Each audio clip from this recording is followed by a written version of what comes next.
జై సద్గురు ప్రభు మహారాజుకి జై. భద్రాద్రి రామశతకము తారకము అనహాత చక్రము 57వ పద్యము. హృదయస్థలం బంధుహితముగానహత పద్మమందున దళాల్పదియురెండు కాఖాలాదిఠాంతము ఘనతరాక్షరములు 12 యుండును బాగుగాను. షట్కోణమాకార వాయుభూతము నాది శక్తియుండును భవభక్తియుండు. శాంత కుంభవు కాంతి శంకారవంబును నార్వేలు హంసలు నాడుచుండు. భరితమయ్యున్న చక్రాధిపత్యముగను నీవు రుద్రస్వరూపమై నిలచినావు. రమ్య గుణధామ భద్రాద్రి రామ పరశురామ నరసింహదాస సంరక్షితావా.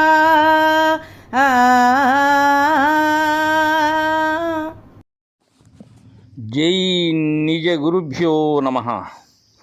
జై అమలాంబ సమేత అనుభవానంద రాజయోగేంద్ర ప్రభుస్వాముల వారి దివ్య చరణారవిందములకు ద్వాదశి వందనములు సమర్పించుకొనుచు శ్రీమద్ పరశురామ నరసింహదాసు గారిచే విరచితంబైనటువంటి భద్రాద్రి రామశతకం నుండి ఈరోజు మనం 57వ పద్యం ఆనాహత చక్రం ముచ్చరించుకుందాం. ఇది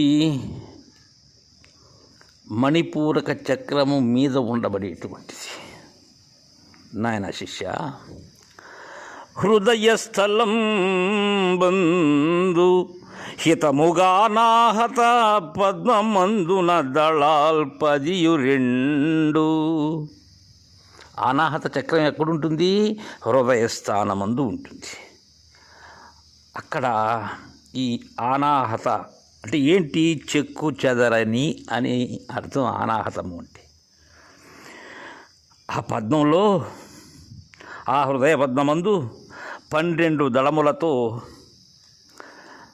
ఎలా ఉంటుంది? ఇది ఎన్ని అక్షరాలతో ఉంటుంది? కాఖాలాదికాంతము కాఖాలాదిఠాంతము ఘనతరాక్షరములు 12 యుండును బాగుగాను. ఈ 12 అక్షరములు కా ఖ గా ఘ ఞ చ ఛ జ ఝ ఇని టా ఠా. అందుకే కాకాలాది ఠాంతము అన్నారు మనకు గురుదేవులు. ఈ 12 అక్షరములతో విరాజిల్లుతూ ఉంటుంది. ఏ ఆకారంతో ఉంటుంది? షట్కోణమాకార వాయుభూతము నాది శక్తియుండును భవభక్తియుండు. షట్కోణాకారముతో వాయుభూతముగా కలిగి ఆదిశక్తి సమేతమై భక్తి అనబడేటువంటిది ఇక్కడ భవభక్తి ఉంటుంది. ఇంకా శాంత కుంభము కాంతి శంఖారవంబును నార్వేలు హంసలు నాడుచుండు. ఇక్కడ శంఖారావం బంగారపు వర్ణముతో అలా భవభక్తితో ఉంటుంది. ఇది 6000 హంసలు ఇక్కడ.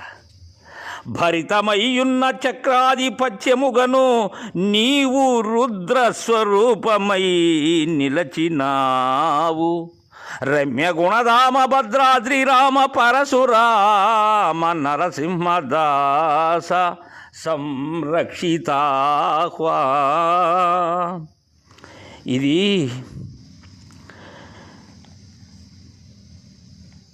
దీనిని మనం చక్కగా విచారించినట్లయితే ఈ హృదయ కమల మధ్యంలో అష్టదళముల మధ్య అధోముఖంతో కర్ణీయను లింగస్వరూప జ్యోతి ప్రకాశమానమైనటువంటి హంస సర్వ ఇంద్రియాలను ఆడిస్తూ ఉన్నదని ఈ అనాహత చక్రం యొక్క భావం.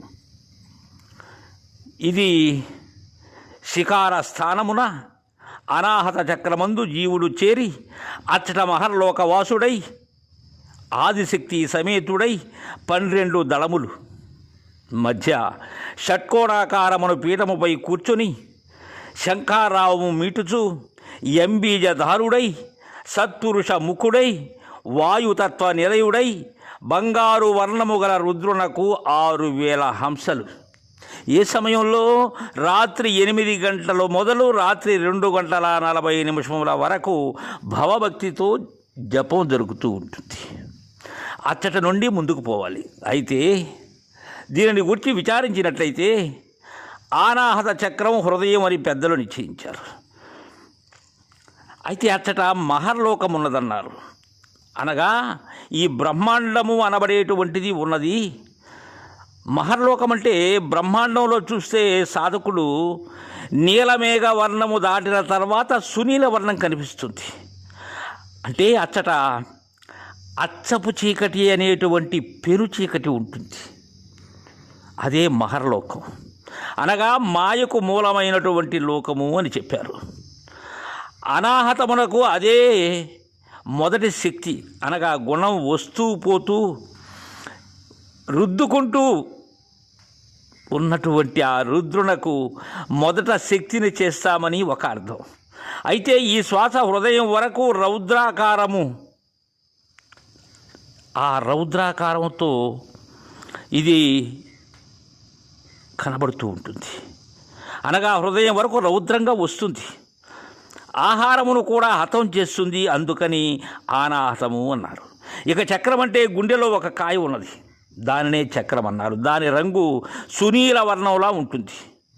ఇది పిండాండం యొక్క అర్థం. ఇక బ్రహ్మాండం ఎట్టంటే శ్వాస ఎక్కడ నుంచి కదిలించి ఆడిస్తున్నదో అదే ఆడిస్తున్నది. కాబట్టి శక్తి అనగా ఈ సహస్రారమని, హృదయ కమలమని, అష్టదళ పద్మమని, కర్ణి అని చెప్తారు. అయితే అక్కడ ఈ శ్వాసను ఆడించే శక్తి ఈ శ్వాస మొదట ఉన్నది కాబట్టి ఆదిశక్తి అవుతుంది.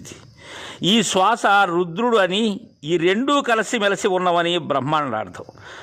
ఇక అక్కడ శిఖారము ఉన్నది అని అన్నారు. శిఖారము అంటే చిస్వరూపుడు అక్కడే ఉన్నాడు కాబట్టి శిఖారమని చెప్పాలి. ఇక వాయుతత్వ నిలయం అన్నారు. పిండాండార్థంలో చెప్పాలంటే ఈ శ్వాస హృదయంలో ఒక స్ప్రింగ్ లాగా ఉంటుంది. ఈ గుండె అనగా అది ముడిచినప్పుడు ఈ శ్వాస బయటకు వెలుపలకు వస్తూ ఉంటుంది, అంటే వెలుపలకు వస్తూ ఉంటుంది. కాబట్టి వాయువు చేత వాయుతత్వం అని పిండాండార్థం. ఇక బ్రహ్మాండార్థం ఎట్లంటే ఈ శ్వాసను ఆడించేది మనస్సు యొక్క సూక్ష్మరూపం. మనస్సు యొక్క సూక్ష్మరూపం ఏది? జ్ఞానం. కాబట్టి వాయువును ఆడించేది వాయువుకు సంబంధించినదే కాబట్టి వాయుతత్వ నిలయుడు అని చెప్పారు. ఇక షట్కోణాకారము కల పీఠము అంటే మన హృదయం 6 పక్షములుగా ఉంటుంది. ఇది పిండాండార్థం. ఇక బ్రహ్మాండార్థం ఎట్లంటే 6 రంగులతో ఉన్నది, ఇది 6 గుణములతో ఉన్నది, అనగా అరిషడ్వర్గములతో ఉన్నది. అందుకని 6 కోణములు అని అన్నారు. ఇక బంగారు వర్ణము గల రుద్రుడు అని అన్నారు. బాహ్యంగా చూస్తే హృదయంలోనున్న కాయ ప్రాణ సంబంధమైనటువంటిది కాబట్టి బంగారం లాంటిది అని చెప్పాలి.